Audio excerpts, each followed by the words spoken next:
get the steering wheel off, but I literally just did that, mine came off that easy.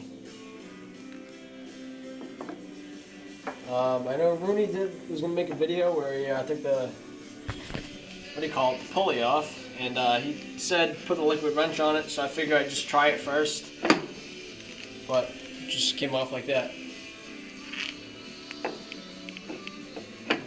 So, I don't know, it's pretty easy. Just the pain is to get it lined up after.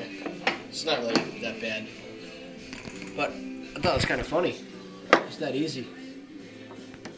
I think someone might have already had this thing off at one point in its life, so.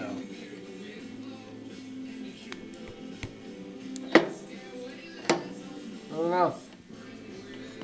But that's pretty much it. So, till next time.